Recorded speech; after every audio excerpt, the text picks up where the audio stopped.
всегда был за то, что команды выясняли отношения на футбольном поле. Многие говорят, что даже Гвардиола не помог бы. О чем? Давай тогда закончим футбол. Там надо катиться, там надо с ума сходить. Верпаковский, Пахар, Бабичев, Степанов, Благонадеждин, Жигаев. Жигаев. Все были против него. Абсолютно все. Ни одного человека вы бы не нашли, который был за него. Прогресс? Нет. Результат? Следующая игра. Знаешь вообще, что самое главное в футболе? Все, что невидимо, а особенно непонятно, всегда подозрительно. Всем привет, это канал BetSafe Прибалтика и шоу без фола. Сегодня у меня в гостях самый эмоциональный, как минимум, тренер Вирслиги, а может быть и вообще во всей Европе. Навряд ли во всей Европе. Кто эмоциональнее в Европе? Симеоне. Диего? Симеоне и его команда чувствуется как он. Эмоция, да? Конечно. Слушай, про эмоции записываем во вторник. Вчера была игра, наверное, одна из самых эмоциональных в этом году в Вирслиге. Слепо играли. Что там случилось? Откуда эти эмоции? Друг за другом бегали, ругались, слышно все. Как так получилось? Ну, в принципе, слышно, потому что на трибунах народа нету, поэтому и все слышно было. Но эмоции были, да. Ну, в принципе, турнирная таблица – это раз. Второй, что амбициозная команда Лепая, мы не хуже насчет амбиций. Игра складывалась так. Но я думаю, что ничего бы не было бы, если это не было бы ошибка судьи. Пенальти. Пенальти, да, плюс отменил гол, плюс каждый 50 на 50 фолы туда, плюс на первые секунды сразу желтая карточка.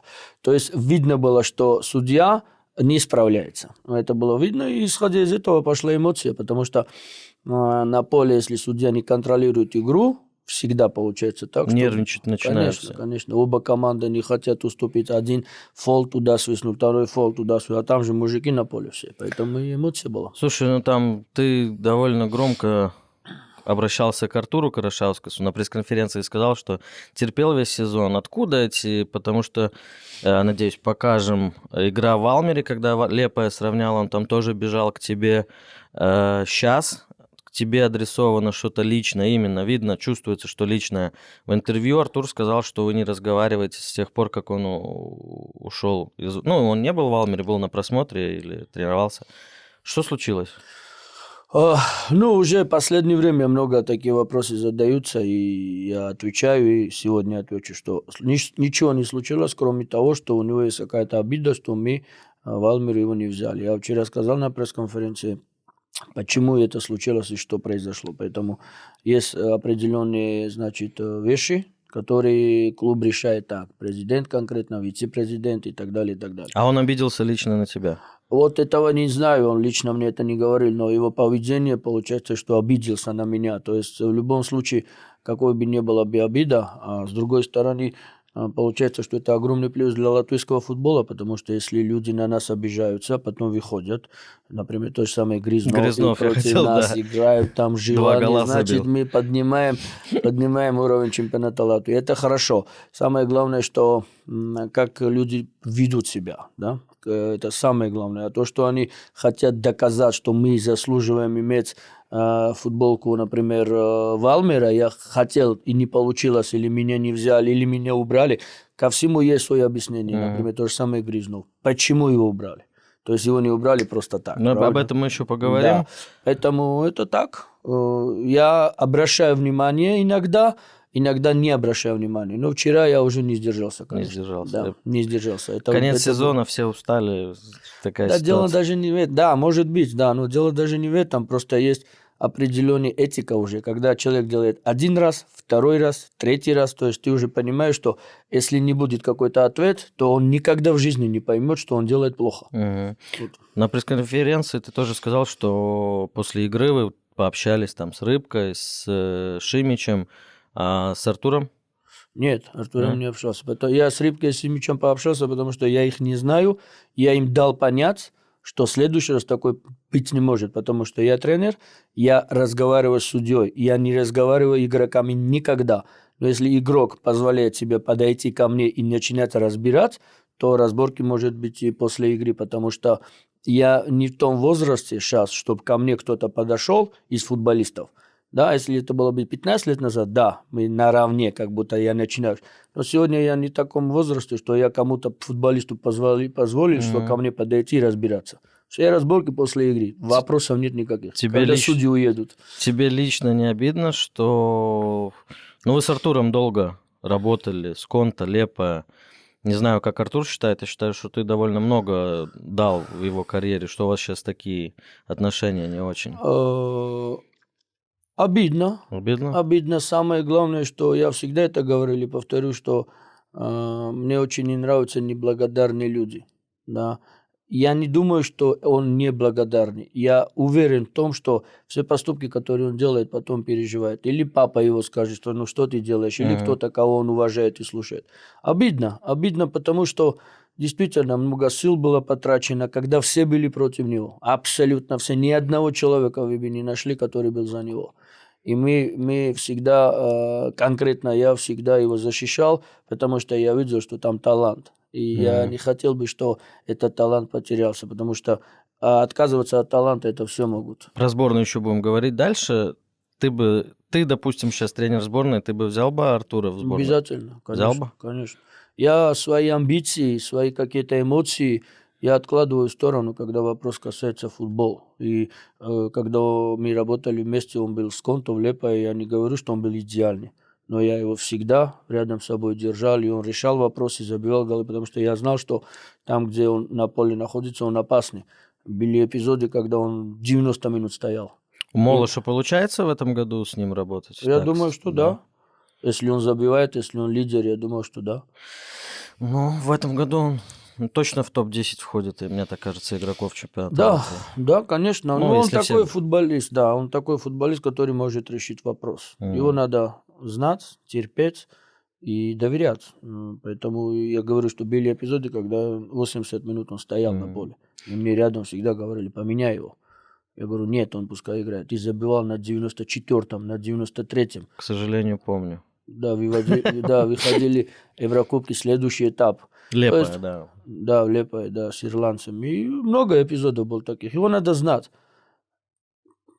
Слушай, про чемпионат поговорим. Сейчас 25 туров сыграно.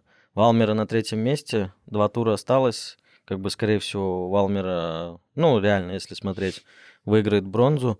Первый вопрос, что с чемпионатом? Ты как тренер, что вот сегодня, на сегодняшний день, на вторник, играем мы дальше, не играем? Я всегда был за то, что команды выясняли отношения на футбольном поле. Всегда был за это. Сегодня ситуация, видите, какой, что кто-то не тренируется, кто-то на карантине, кто-то не на карантине. То есть подготовка пошла так у всех команд. Например, на сегодняшний момент я слышал, что Рига говорит, что мы видим на последний тур 8. Да, то есть, понятное дело, что у них, значит, проблемы, раз они видят 8. Чемпион команды, такой лейбл, скажем так, и они видят 8. Это минус для футбола. Это минус для футбола. Поэтому, если вся команда решает, например, что заканчивать, это уже должен федерация.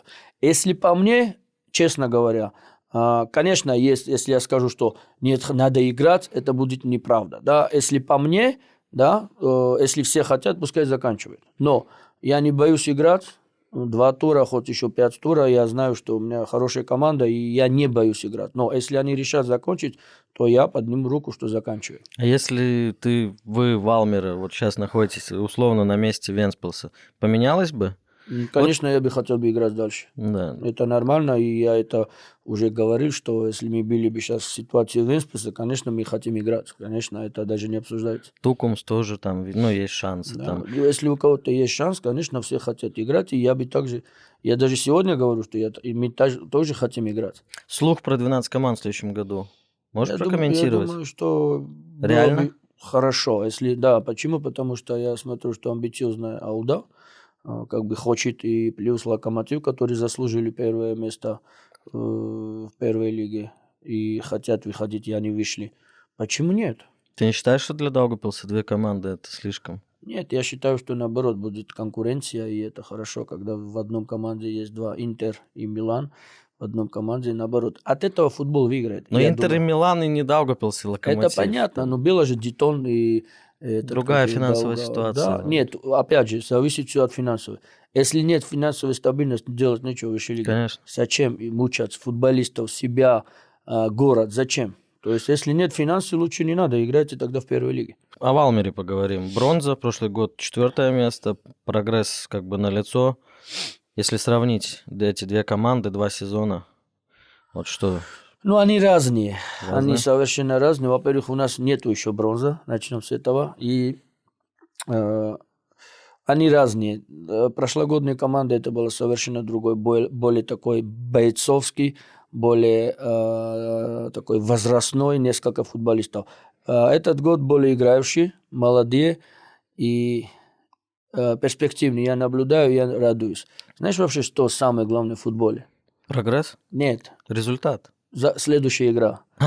Это следующая игра. Это самое главное, да. Поэтому я говорю, что когда заканчиваем игру, мне важно быстрее следующая игра, потому что здесь мы изучаем каждого игрока, их нестабильность, стабильность самой команды, стабильность, как они делают, например, в той или иной ситуации вывод, как делаешь установку, выходишь на другом уровне, как они это воспринимают.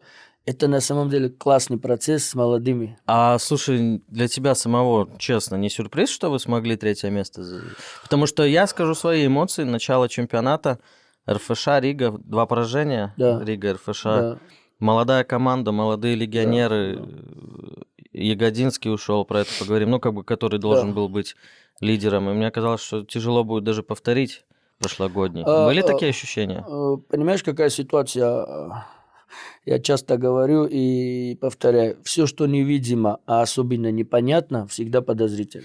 Мы это видели на сборах, какая у нас команда. Мы понимаем, что у нас идет еще, изучаем состав, ошибки были в составе, не знаем людей. Это настолько быстро происходило, да? Но наблюдая в тренировочный процесс и на сборах, я понимал, что мы обязательно будем бороться за Еврокубок. То же самое было прошлый год, когда я принял Валмеру, задача была не вылететь. И когда мы после сбора приехали с Турции, как сейчас помню, и я сказал, что мы будем бороться за Еврокубки, мне Улдис сказал, что ты или сумасшедший, или блефуешь. Я говорю, после второго круга мы с тобой опять поговорим, потому что видно, особенно на сборах видно, на что они способны на самом деле. Вот, поэтому для меня не было сюрприз. Сюрприз, наверное, для скептиков, которые не совсем глубоко знают футбол и просто наблюдают, что было там, например, 10 лет назад Валмера нигде не попадал, имею в виду высокие места и так далее, и так далее. Не, поэтому... я не поэтому делал как бы... Начало, старт чемпионата. Да, начало такое было. Кто из игроков больше всего прогрессировал? В этом году? Да. Ну, Тулу, он уже в Бундеслиге, понятное дело, что и все молодые, вот эти, Виктор, сенегалец, Лука наблюдался, Алвис Яунджемс, наблюдаю, что он прогрессирует, но многие там хают его, что вот гол не забил, но он делает такой объем работы. И не надо забивать, что он футболист атакующего плана. И мы поставили его чуть-чуть в другом позиции. Он прогрессирует. И не хочу там... Позиция в ромбе, да? Позиция в ромбе, правый верхний опорный играет в правый. Инсайд играет под нападающим. То есть он настолько универсальный, что правозащитником мы его пробовали. То есть он очень хороший аппарат восприятия у него тактически. Он чуть-чуть стеснительный из этой, но он не гангстер на поле. И он не Карашаускас. Не Карашаускас, не дерзкий, настолько порядочный. Этим мы работаем. Я думаю, что мы добьемся, что он будет и голы забивать, и в отборе хорошо работать, и так далее. Про Толу расскажи, потому что еще в прошлом году общались, когда я приезжал, ну, просто машина 2 метра, ну, телосложение супер. Но ты тогда сказал, что ребенок, что падает, что всегда все болит. Как вот этот процесс, насколько легко или тяжело давался, потому что в этом году он совсем другой человек был? Опять же, да, я говорю, что очень интересно с молодыми работать. Для начала, чтобы их узнать, надо где-то, не знаю, наверное, год. Запретили докторам выбежать на поле, когда он кричал. падает. Да. Плюс у меня был очень серьезный разговор с ним, что я говорю, если ты 2 метра роста, вот так скачешь все время, я говорю, у тебя шансов нету в Европе играть, потому что там все еще жестче. То есть у Тулу был очень хороший, или есть как раз вот этот послушает, да, и нету такой здесь. Вылетит. Нету, да. То есть и в игровом плане, и в человеческом плане. Поэтому он в этом компоненте добавил. Был жесткий разговор. Я говорю, тебе сколько ты здесь не орал, тебе никто не будет внимания обращать. Ты не должен кричать с таким ростом, такой природный данный. То есть ты должен, наоборот, быть злой, чтобы защитники тебя боялись. И он переключился. И второй момент. Допускаю, что у него же оба плечи были тогда операции. Допускаю, что у него был страх такой. Мешало это. Мешало это. И может быть такое. Сейчас у меня Силагати точно такой же. Да. До него еще не дотронулись. Он кричит, как будто, я не знаю, в Грузии его родители слышат, как он кричит. Слушай, Миша Михалап работает в Валмере. Насколько большой вклад он может быть в Толу? Потому что, я думаю, никто не будет спорить, как Михалап умеет забивать, именно завершать. Работал он индивидуально? Конечно, мы работали индивидуально. Миша очень знает такие нюансы, особенно как в концовке забить, что он, наверное, знает пару человек в Латвии. Это был умный футболист, который столько голов забил, и все голы практически он забивал как раз насчет своего. У него не была скорость, у него не была обводка. Да? Удар сильный тоже не был, но удар точно. не был. Парадокс, да. То есть, значит, это огромные знания. Такие люди очень много дают молодым футболистам. И спасибо ему, спасибо Гатис Калнич, который тоже бомбардир, конечно. Поэтому вот это два человека, которые постоянно разговаривали и до сих пор разговаривают с форвардами. Слушай, можно сказать, что вашим нападающим очень везет. Там Михалап, Калнич, да. Пертия тоже не защитник был. Да, но Пертия больше любил, конечно, чем забивать, отдавать. Я самый большой радость испытывал, когда я даю. Кто защиту ставит в Валмере?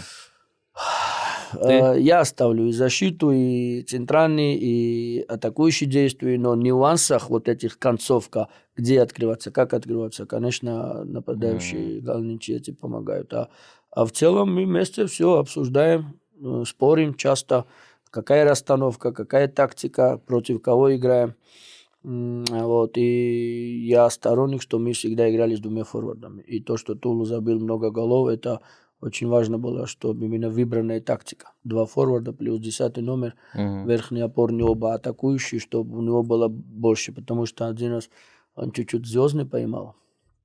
Я ему сказал, я сыграю 3 матча с одним форвардом. Я говорю, ты ни одного гола не забьешь. Он говорит, давай поспорим. Ну, поспорили. Не забил? Нет, забил.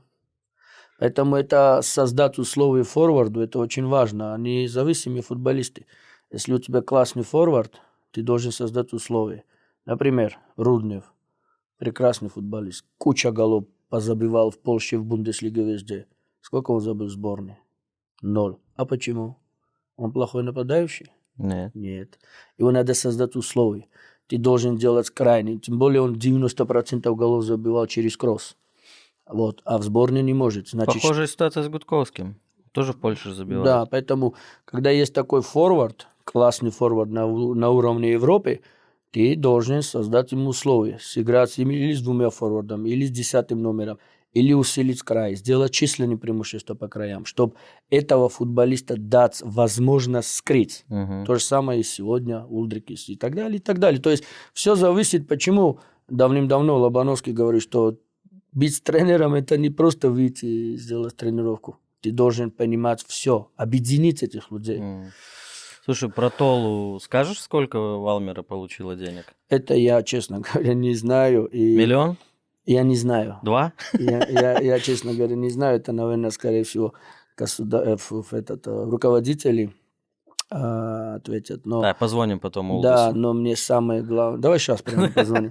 Мне очень важно, что этот парень в Бундеслиге. И когда он играл сейчас... Недавно они сыграли против Баварии, и его выпустили на замену, и мы смотрели эту игру. Такое ощущение, что какая-то сказка. Только что вот он играл против латвийских команд. Котлеты кушал в Валмере. Да, только что он приезжал в 6 утра на тренировке. Один раз было, да. Я говорю, 6 утра на тренировке. Он приехал, я сижу в машине, холодно, страшно. Он стоит, а там закрыто еще Олимпийский. А я его не пускаю в машину. Я хочу, чтобы он 10 минут он отстоял, и потом я вышел. То есть вот через это, вот эти все мучительные тренировки трехразовые и так далее, парень как-то вот показал себя. И я так рад, что он сейчас в Бундеслиге, что, честно говоря, даже вопрос не сколько там продали его или как мы продали. Это очень важно. Что... Слушай, ну там в этом году у Валмера и скандалов хватало. Первый был Столу, когда он отказался играть, хотел в Андерлехт. Что ты ему говорил в этот момент? Вообще ничего. Ничего? Потому что я понимаю, что эту ситуацию я не могу контролировать. Это все. Есть вещи, которые просто передаешь клубу, разбирайтесь. Потому что я не из тех, которые вмешиваются в политику клуба. Я не люблю этим заниматься. Да? И когда мне сказали, что он не хочет играть, я выяснил причину, я сказал, все, готовьте другой. И был эпизод, когда мне после первого тайма уходим в раздевалку, это был с Метой, и мне подходят и говорят, его надо срочно менять, потому что он уже в Бундеслиге. То есть, понимаешь, да, о чем идет речь? Уже А там 0-0 был. То есть эти моменты, поэтому то же самое с Лепой дома 1-1, когда сыграли.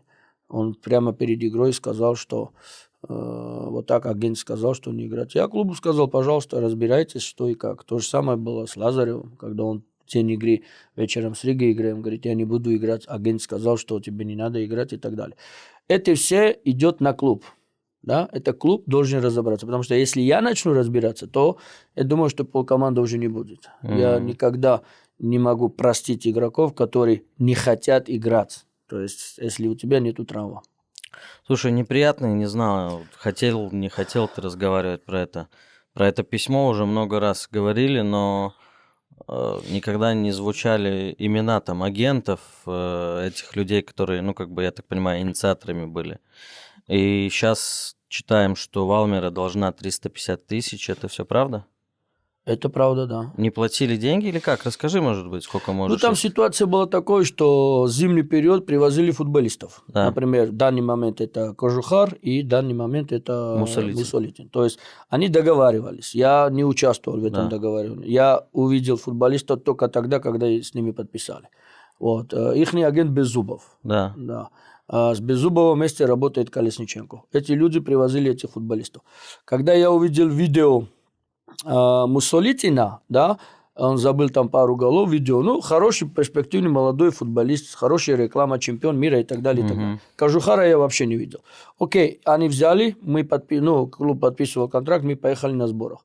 Я сразу на сборы сказал, я не знал никакой, кто сколько заплатил. Мне, во-первых, это никто никогда не говорил, и я не интересуюсь. Я узнал это потом.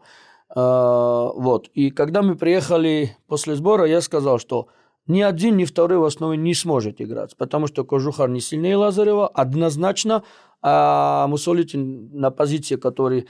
Карклинч, Янземс, ну там... Нет, какой? Он был нападающий правый. А он приехал как нападающий? Конечно, он как же нападающий, потом играл... как правый полузащитник, да.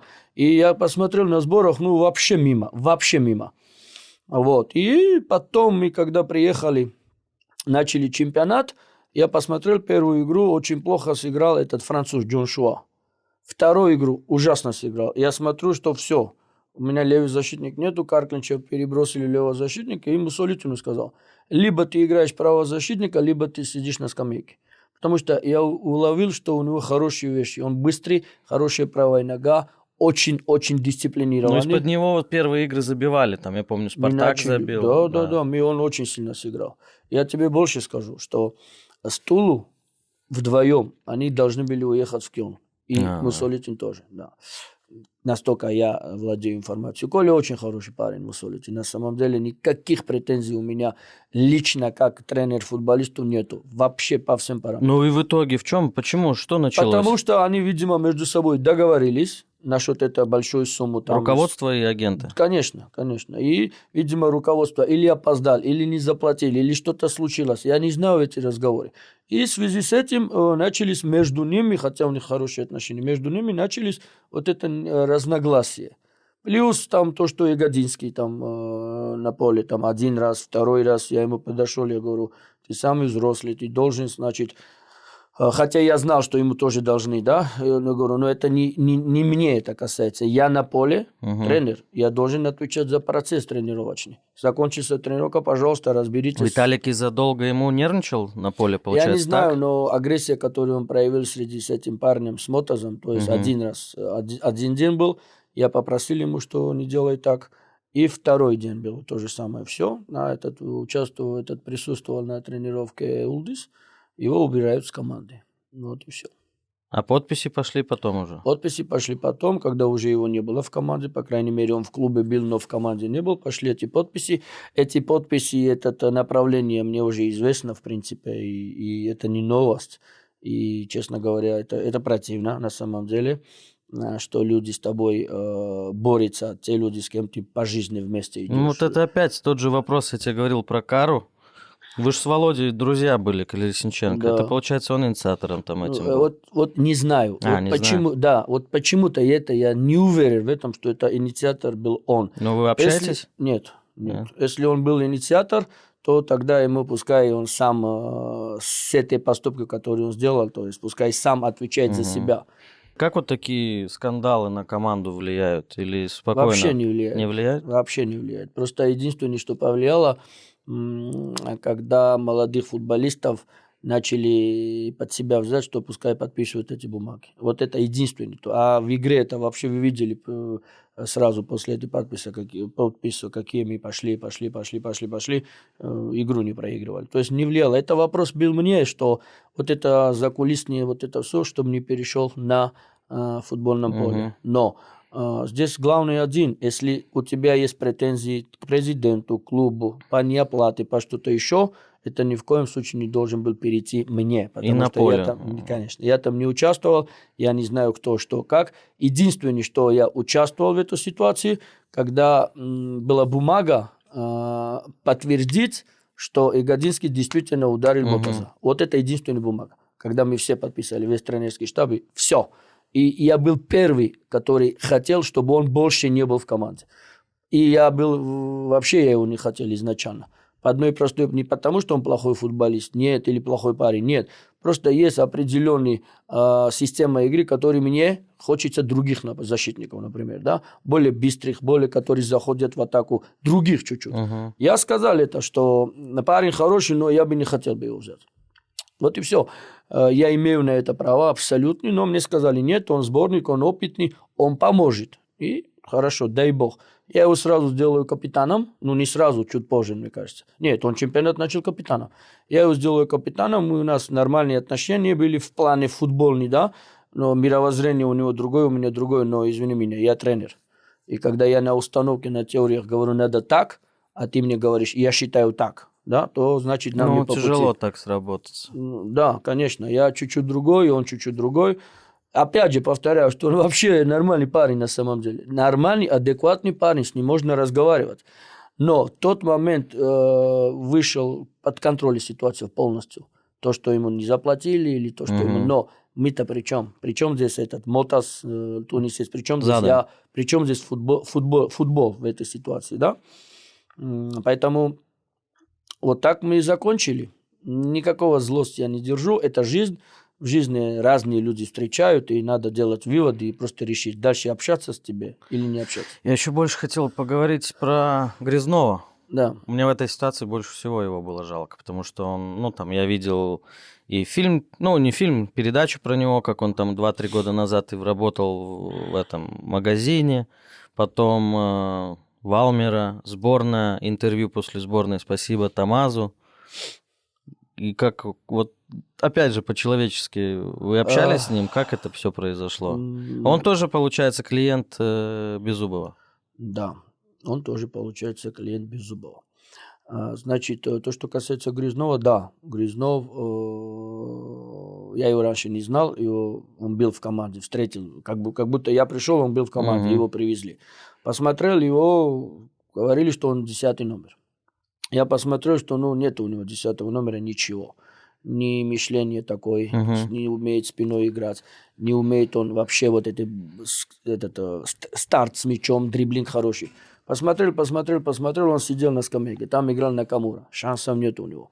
И случилось так, что ломается Геловани, и я его наигрываю нижнеопорный, потому что он злой, он дерзкий, у него очень хороший первый пас, щекой, хорошие передачи, обученный футболист, да, в целом хороший. А чей он воспитанник? Я не знаю, честно говоря, я не знаю. В целом футболист такой, в том команде и в том расстановке он очень сильно вошел.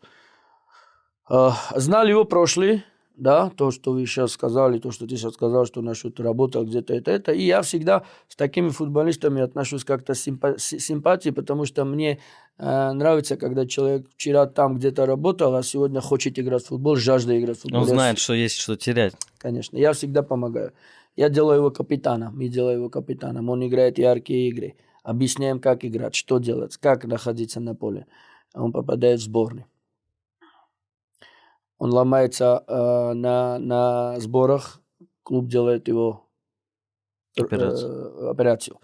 Он начинает тренироваться, и я уже штабом обсуждаю, что вот, Леша начинает тренироваться, сейчас вот будет в основе играть, точно. Начали вот эти письма. Я узнаю, что он один из инициаторов этих письма. Ему сказал один футболист: тебе не стыдно? Вот тебе не стыдно? Ну, ответ я не буду говорить. Ко мне приходит информация, что это первый человек, который подписал бумагу на увольнение главного тренера. Все, тема закрыта. Абсолютно, тема закрыта. Все, потому что если ты сегодня неблагодарный человек, я с тобой не смогу работать дальше. Я боюсь тебя. Я не знаю, что ты придумаешь на поле. Слушай, но многие, там же почти все подписали, дальше... Все подписали, потому что это мы сами попросили. Вы попросили? Конечно. Там 5 человек, которые мы не знали. Как только 5 человек подписали, позвали всех остальных, сразу, буквально через 10 минут мы получили информацию, что нам говорят, что надо бумаги подписать. Угу. И мы сказали: идите и подписывайте. Все. Остальные вся команда. Там были люди, которые не подписали. Там вообще Балудис пришел 3 дня назад. Он сказал: вы чего? Что происходит? Конечно, он не подписал. И несколько футболистов, которые сказали: нет, ребят. Вообще, я говорю, когда готовился к интервью, к разговору, что вот такой сезон, Толу продали, письма, 3-е место, скандалы. Ну, то есть такое...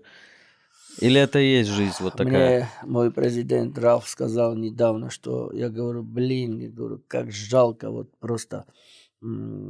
сейчас вы вот эти деньги нужно будет заплатить, если вы еще не заплатили, не знаю, вот это 500 000, мне кажется. Даже 500 000? Мне кажется, да. Или 350, как ты сказал. Не знаю, честно говоря. И я говорю, как это обидно. Я говорю, за такие деньги мы бы могли просто таких классных еще каких-то футболистов или там тот же Муссолитина сохранить. Самое интересное, что Муссолитина заплатили деньги, но он все равно ушел. Тоже некрасиво. Вот, и с опозданием просто заплатили. То есть там пошло уже чистая война. Бывает это в футболе, и я, честно говоря, никого не осуждаю вообще. Что они боролись за свои деньги, я не осуждаю их, потому что они должны были получить 100%. Был договор, был контракт, привезли футболистов. Это 100%. Я не понимаю, зачем их потом убирать с команды. Они же сейчас нигде. Ну, Грязнов в этом... Нет, команду их убрал уже все, президент. Конечно. Все футболисты, которые привезли без зубов, всех убираем. Там вопрос не стоял, что нам надо в любом случае. Нет, все, до свидания. И убрали всех футболистов. Поэтому эти игроки, они-то не все понимают, кто убрал, как убрал, почему убрал. Да, то есть они должны уже в таком возрасте понимать, вот даже то же самое Грязнов. Почему тебя убрали, дорогой? Почему он обижает? Почему он бежит после голов к тебе? Доказывает мне, что он сильный футболист. Доказывает мне фамилию Грязнов. Да. Как будто там Бекенбауэр фамилия написана. Да? То есть это такой момент. Это уровень. Не, но ты же не сомневаешься, что он хороший футболист? Нет, не сомневаюсь. Не, я к тому, что он же... Может быть, он думает, что ты его убрал? Ну, сказал, не надо. Может быть. А мне это уже не важно. Ну да, уже не мне важно. Это не важно, Юра. Если... Понимаешь, все, что они думают, мне уже не важно. Все, что Кара думает, мне не важно.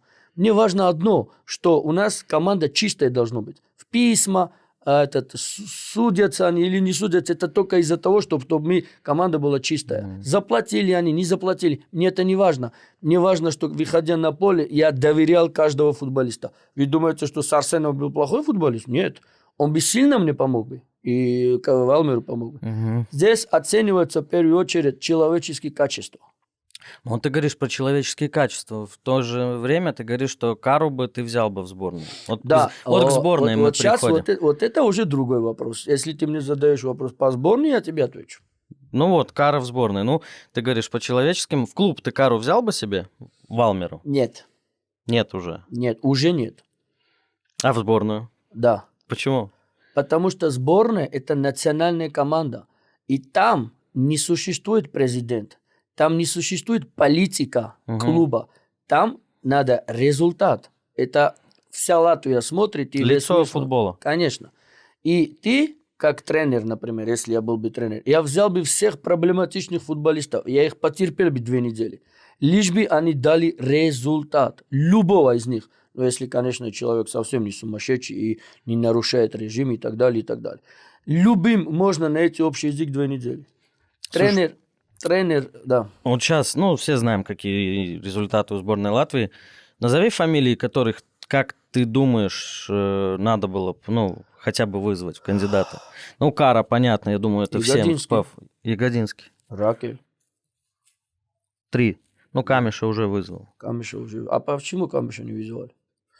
Вот, поэтому эти люди, в моем понимании, по футбольному они заслуживают быть в сборной. Для того, чтобы был результат. 2 недели потерпел, отправил в своих командах, пускай разбираются. В командах очень тяжело держать, например, людей проблематичных. Видеть каждый день? Нет, дело не видеть. Там есть президенты, там есть политика клуба. Как бы я ни захотел, я же очень хотел Карашевского составить. Угу. Я же его привез сюда. Следующее я вам скажу. Когда его не взяли в Алмиру, кто звонил Храмову? Бери Карашевского, он тебе поможет. Кто звонил? Ты? Не я. Я звонил. Но Храмов не хотел, я знаю. Там Андрей очень тоже. Вот, Калинин. Я позвонил сразу и сказал: Олег, у нас хорошие отношения. Говорю, бери Кару. Он вам помогал, он еще дальше поможет. А знаешь, что он мне сказал? Томас, если ты мне говоришь, что он поможет, я его беру. Помог? Помогает. Очень помог. То же самое Габов. Я хотел очень сильно. Мне сказали: Томас, это не наш проект. Влад классный парень. Я позвонил Храмову и сказал: Олег, он вам поможет. Не помог. Он его взял, да. Это уже другой вопрос. Поэтому я к тому, что в сборной совсем другая специфика. И если мы помним, что в разных сборных брали игроков проблематичных. А с другой стороны, что такое проблематичный? Я не знаю, я с Карой не работал. В команде был, когда он только молодой, их 3 Пахарь вызвал. Виталика, Кара и кто у них 3 друг? Ракель. Угу. С Олимпийской, вот Пахарь работал с Олимпийской, но они 3 ходили, молодые, я там ничего так плохого сказать не могу. Как в целом, понятно, сейчас легко будет критиковать, само сборная, есть прогресс? Вот смотри, значит, ты не вызываешь, например, тех футболистов, да, фамилию уже назвали, ты не вызываешь их. Если ты выигрываешь, тебе никто... 0 вопросов. Конечно. Будь любезен тогда, там, я, ты, тренер или кто бы ни был, никаких вопросов не будет. Конечно, тяжело сейчас с этого обсуждать, есть прогресс, нет прогресса. Во-первых, я не хочу задеть или сказать что-то не так против коллег, особенно в данный момент Дайнис, да. Не хочу этого, но, конечно, нет. В этой группе предпоследнее место, конечно, это, я думаю, что в первую очередь не устраивает президенту Федерации.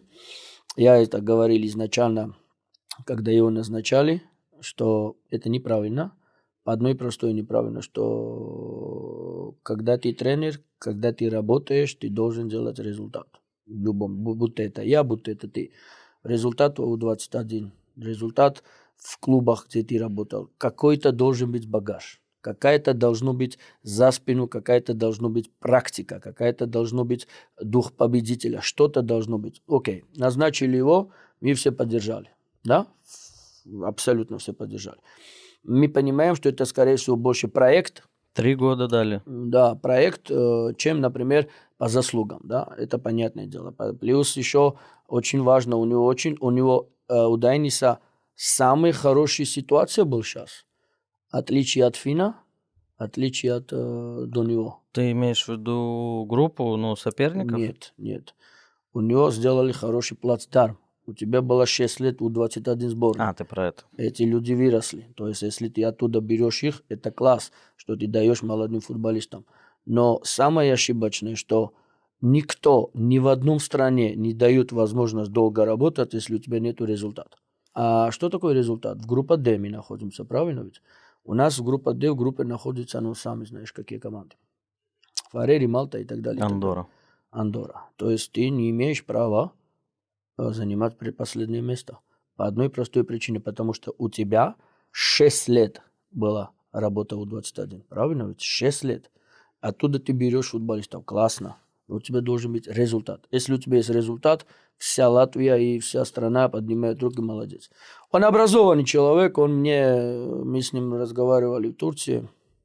Он очень образованный человек, начитанный. Это очень хорошо, с одной стороны. Но это, опять же, критика, не критика, я не знаю, но тренер национальной сборной должен читать игру, например, во время игры. Выбираешь состав и играешь прессинг.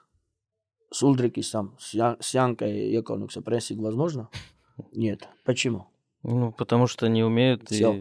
Значит, если у тебя есть такие футболисты, как Янка, как Ульдрикис, они классные футболисты, да, на самом деле, на нашем уровне, значит, надо, соответственно, выбрать тактику. Это я сейчас говорю с моего, я ни в коем случае про него не говорю. У него свои мысли, знания, у меня свой, каждый свой. Мы говорим сейчас о результате. Ты достигаешь результата, вопрос какой может быть. Ты не достигаешь результата, будь любезен, объясни. Да. Объясни футбольному миру, почему так. Потому что в Латвии всегда говорят про все. Кто опоздал на завтрак, у кого там другая кепка была в аэропорту, у кого там другие кроссовки. Все. Но никто не углубляется в футболе. Почему эта тактика? А что? Если Черчесов огромной страны России выходит и объясняет, почему. Почему мы не? Почему? Почему играем, например, с одним форвардом? Почему не играем прессинг? Я на пресс-конференции спрашивал, и он ответил, спрашивал, почему мы не играем даже против Андорры с одним нижним опорным и двумя, допустим, у нас есть там и Кигурс, и... Да. Ну, так, там, как ответ был. Для меня непонятно, честно вам скажу, почему Кигурс не является сегодня одним из основных футболистов. Я считаю, что номер первый футболист по мне в чемпионате Латвии среди латышей это Кигурс. Слушай, ну КПД. Какой? 0. Голы, передачи. Ну, не 0, хорошо. Но это в сборной? Не, в Лепе. Но он мало голов забивает для атакующего игрока. Да, может быть это, но я говорю сейчас про себя, что я бы его поставил... Нет, талантливый, супер талантливый, самый талантливый в Латвии, это 100%. Но вот результата нет, мне так кажется. Ну, он сейчас, в принципе, не в таком возрасте, что он в одиночку сейчас дал результат. 24 года. Поэтому я все равно, это да, 24 года в Европе все уже считается, но в нашем чемпионате, сам знаешь, что 23-22 все равно считается молодым. Мы исходим из этого, то, что у нас внутри творится в чемпионате. Томас Юргискалнс приходил, я ему задавал тот же вопрос. Вот какие ты видишь сильные стороны, и как, если, допустим, ты тренер, как бы играла твоя сборная Латвии?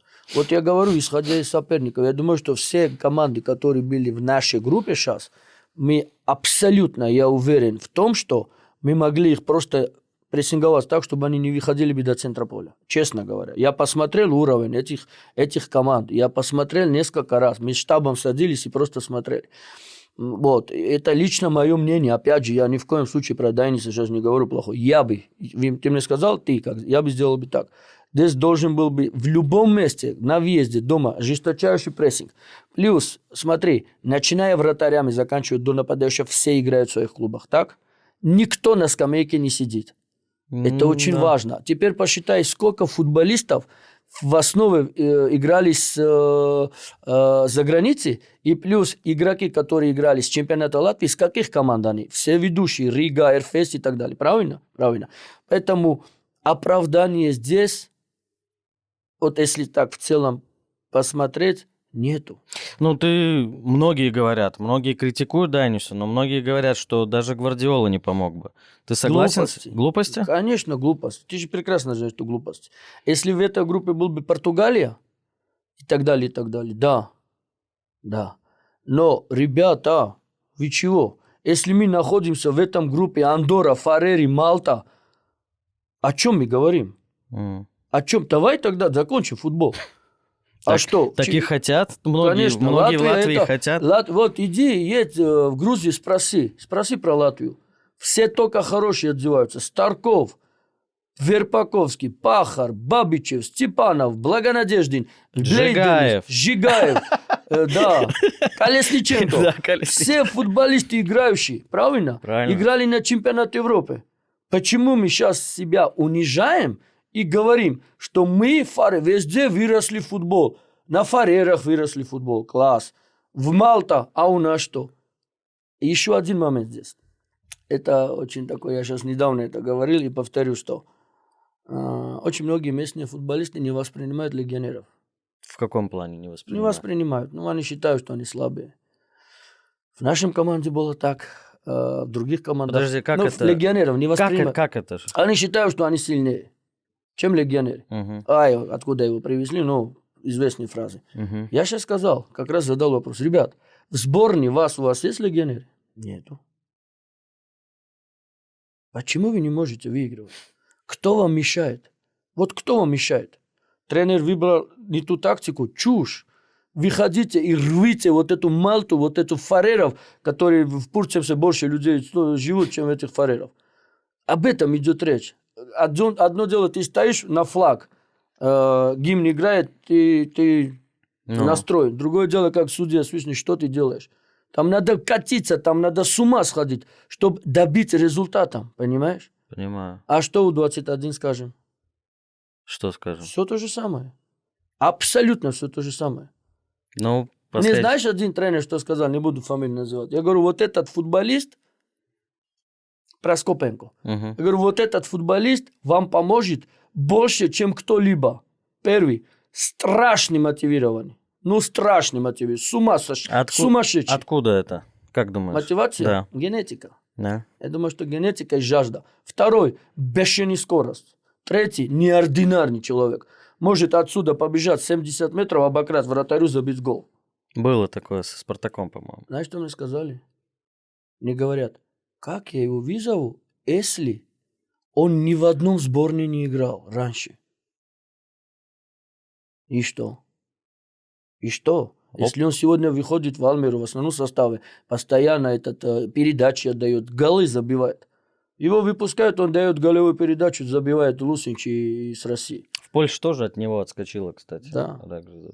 То есть это говорит о том, что мы говорим, да, вот чутье должно быть. Если нету чутья, ты можешь 10 корочки получить. Категория про, категория все что угодно. Но если нету чутья, нету вкус тактики, нету вкус соперника, ты не понимаешь суть игры, ничего не будет. Старков сильный в чем был? Чуйка. Совершенно верно. У него была чуйка. Он находил таких футболистов. Джаджуашвили был до него. Как? Он Марису нашел где? В Лепое. А эти Лайзену, Руба, хулиганом был, на улице бегал. Мгм. Классный парень. Нашли его, поставили, играл. То есть чутья, если нету. А мы все хотим быть этими, как это называется? По книгам ты имеешь в По виду? книгам, по компьютерам. Сейчас по компьютеру расскажет так, что ты сидишь и думаешь, блин, я вообще был в футболе или нет? Это хорошо, но надо чутье. И прочитайте книгу Гвардиола, что он там пишет. Поэтому это все накопилось такой, скажем так, не обида, а профессиональной точки зрения в этих ситуациях, что в каждом позиции должен быть профессионал. Слушай, ну как думаешь, что сейчас вот вроде выиграли 5-0, вроде хорошо, вроде 3-е место. Что делать дальше? Кому? Тренеру? Я не знаю. Работать? Я не знаю. Просто очень тревожно мне. 7 декабря жеребьевка, Да. и там не будет Чего? отборочного цикла на чемпионат мира, да. И там не будет Фарера, Андорра и Мальты. Я Дайнису сказал, что в Турции, когда мы разговаривали, я говорю, и раз уж тебя уже назначили, да, я имею право с ним так разговаривать. Во-первых, я старше его возрастом. Во-вторых, допускаю, что в футболе я больше, чем он. И третий, какие-то определенные статусы какие-то есть. Несмотря, что он хорошо говорит по-латышски, я не говорю. Я имею право с ним в один так разговаривать, что как коллеги. Я ему сказал, раз тебя назначили, мы все должны поддержаться, подготовить игроков, делать максимум комфорт. Если не получится, ты должен уйти. Это я ему сказал. И это я сегодня повторю, что если не получается, это касается каждого. Мне, тебе, любому. Берешься за дело, не получается, отойди. Так будет лучше. Понимаешь? Напишите в комментариях, у меня получается с Тамазом разговаривать, Вот, хорошо о футболе или нет. Поэтому Тяжелое решение, я думаю, предстоит. Хотя по последней пресс-конференции такой посыл от тренерского штаба, что они видят прогресс, они видят дорогу. Так пускай объяснят нам тоже, что за прогресс, где они видят дорогу. Пускай объяснят. У него очень большое это доверие. Я понимаю президента федерации, я понимаю, молодец, что он ему доверил место. Молодец. Я, честно говоря, приветствую то, что он ему доверил это место и дал сказать, пожалуйста, вот поле, вот доказывай. Ну, результат. Да, вот сейчас в Грузии что случилось? Человек 3 года не проигрывал ни одну игру. Вайс. В последнем матче он проиграл, в самом главном матче. Он сказал, я не справился. Вы думаете, что... Он чуть не плакал там на Конечно, вы пресс-конференции. думаете, что его хотели убрать? Нет. Потому что он создал действительно сильный коллектив, но он не справился. То, что вся страна 30 лет уже ждали, Там он не справился. Не повезло там, Квича. Ну, всякие, это уже, да, уходи. Ушел он. Это говорит о том, что человек должен знать время, когда прийти, когда уйти. Я это всегда говорю, я это в 2013 году сказал, когда в Сконто принял, там 14 человек из той команды ушли. Надо было новую команду создать. И мне журналист задал вопрос, если не получится, я говорю, я уйду. Слушай, ну сейчас с другой стороны, если он так берет, сам уходит, люди могут сказать, а как же 3-летний план, ты на полпути уходишь там. Это план не 3-летний, это план 10-летний уже. Он 6 лет работал в 21. Да, и поэтому я сказал, что у него самый большой, лучший вариант. Он пришел, он местный, он знает всех, весь рынок футболистов. У тебя воспитанники. Ну, ты всех знаешь за 6 лет, конечно, через конечно. U21 Ты эту команду привозишь сюда, у тебя, это же твой, это же ты решил, это же не мы говорим, вызывай того, вызывай кого, того, вызывай кого. Поэтому это такое, это ни в коем случае, еще раз говорю, это профессиональная критика. И чем больше будет критика ко мне, критика к тебе, мы будем расти. Ты как журналист, я как тренер.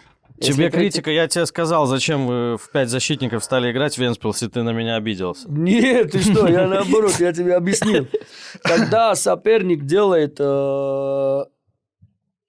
при счете 0-0, остается 15 минут, делает 3 нападающие, ты должен реагировать. Если ты не реагируешь, и тебе они забивают гол, тебе скажут, ты вообще видишь, что происходит? Конечно. Мы реагировали, взяли тоже, выпустили опору, выпустили защитника. Слушай, есть такие тренера, которые говорят, что мне не важно, как там играет противник, мы играем свою игру от себя. А есть такие тренера, которые, ну просто, тот же Григорчук, мы Олимп смотрели час, но все равно играли как бы в свой футбол. Ты какой? Я как Григорчук. Как Григорчук? Конечно. Мы изучаем каждого соперника, любому, несмотря на каком месте они находятся, каждый мелочь, каждый футболист, абсолютно все. Мы знаем, как они сыграли последние 3 тура, мы знаем, сколько забили они голов, мы знаем, кто эти голы забил. То есть мы все, в принципе, анализируем. Плюс иногда есть, что игра начинается, мы планировали, а через 15 минут мы понимаем, что совсем по-другому. Это связано с быстрыми заменами, которые они нередко делают, да? Замены быстрее и так далее, и так далее. Менять структура игры, потому что футбол, она настолько живая игра, что каждую секунду что-то происходит. Тренер должен читать соперника. Тренер, который готовит свою команду только, да, готовит свою команду, ему не интересно соперник. Я не думаю, что таких тренеров в его команде будет будущее, ну, исключено. Ты должен читать соперника, какой ход сделал тренер, что ты будешь делать против него и так далее, и так далее. Это очень большой процесс. Давай в конце разговора, мы про Вирслигу разговаривали уже, но я забыл. Вот ты сейчас сказал, анализировал, ты все команды знаешь, я уверен, как своих 5 пальцев. Самый неудобный соперник для тебя как тренера и для Валмиры? В этом году? В этом году. РФС. РФС? Это, да, конечно, это не то, что неудобно. Я до сих пор говорю и говорил с первого круга, что в моем понимании у РФС самые сильные игроки в лиге. Почему я так говорю? Потому что нам не то, что нам было тяжело с ними играть. Нет. Закроешь бровки с центра Шимкович. Закроешь Шимковича с края. Эмерсон. Закроешь этого Лемайча, например, есть второй. То есть у них есть этот Клаудио. То есть у них подбор футболистов, они настолько разнообразны. Почему нам было легче играть с Ригой? И прошлый год, и в этом году, в принципе, да? Потому что они мастеровитые, очень мастеровитые. Но очень стандартные. Очень стандартные и читаемая команда, но Они 3 года чемпионы. Это говорит о том, что они настолько мастеровиты, и они будут делать медленно, но точно. Слушай, ну чего РФШ тогда не хватило, РФС? Честно говоря, лично мне, я ставки ставил в хорошем смысле этого слова в этом году на РФС. Когда я увидел их еще, когда мы с ними играли в Литве. Я с кем-то поспорил. Я даже коньяк проиграл с кем-то. Грузинский? Что они станут чемпионами. Нет. Да, с Радищем. Что они станут чемпионами. И они меня разочаровали в этом году. По одной простой причине, что можно проиграть чемпионат, но до последнего тура надо очко.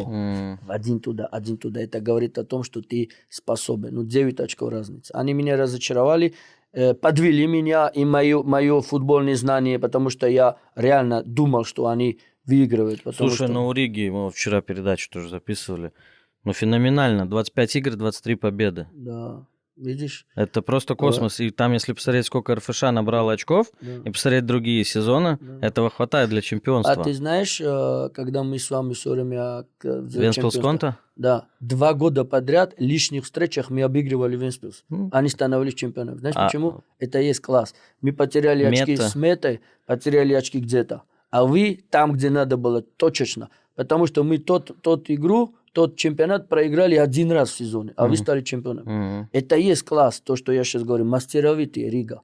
Они делают медленно, точно, головой. Вот. А то, что касается РФШ, конечно, я до сих пор считаю, что у них подбор футболистов и длинная скамейка. В моем понимании команда была у РФШ лучшие игроки. Самый удобный соперник? Слушай, Вентспилс получается. Они 2 года нам не могут обыграть. Серьезно? 2 года мы сыграли 8 матчев. 2-2, помню, ничья. Они ни разу не обыграли. Ты что? Ну, конечно. 8 матчев мы сыграли за 2 года, они ни разу нас не обыграли. Самый такой для нас удобный получилось. Хотя тоже команда очень хорошая у них. Да. Спартак, хорошая команда, молодая. Но стабильности не хватало, да? Ну, это...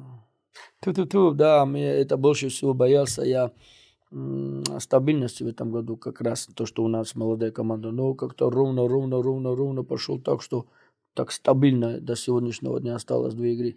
Давай в конце еще про игроков лично.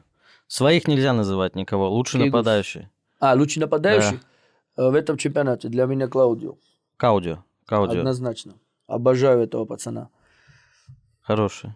Вылезает из этих ситуаций. Да, не подобраться невозможно с ним подобраться. Но я бы его использовал вообще в другом позиции. Расскажи, Мороз, может быть, смотрит. Нет, я с Витей встретимся на кофе. Мы же друзья, поэтому это что мы сейчас... А Офор, вот смотри, в этом году с Сверслиги 2 трансфера серьезных. Кёльн и МЛС под миллион. Офор это хороший материал, конечно, но я думаю, что он никак не сильнее, чем Клаудио. А Толу, если сравнить с Офором? Толу. Сильнее, да. Толу, да. Полузащитник, но если ты сказал Кигурс, игрок тоже Кигурс, а защитник? Защитник, ты знаешь, как раз вот защитником будет потяжелее, если нельзя назвать... Офо-Суапе. Нет, я бы сейчас назвал бы Фал, который вот сенегалец Леви приехал, просто, железный чудак. Выносливый. Это который бежит, да? Да, все. Но если нет, тогда я, наверное, все-таки мне очень нравится Кейта. Да, не потому что я там с ним работал, или мы его привезли своими руками сюда, нет. Я даже вчера смотрю, как он выпрыгивает, висит. И как он с мячом, без паники, страховки какие делает. Останется в Лепое, как думаешь? Это не знаю, это Храмову надо звонить. Позвоню после этого, спрошу. Обязательно. Томас, спасибо, что пришел. Пожелаем в Алмере. И вообще, чтобы доиграли нормально. Спасибо. Я очень надеюсь, что со здоровьем у команд Верслиги все будет хорошо. Тебе, я думаю, пожелаем уже хорошо выступить в следующих Еврокубках. Спасибо. Закончить этот сезон на позитивной ноте и, главное, здоровье. Спасибо, что пришел. Болеем за сборную Латвии, правильно? Обязательно, конечно. Спасибо большое. Это был Томас Пертия, Юрий Жигаев, Без Фола. Подписывайтесь на канал. Дальше больше.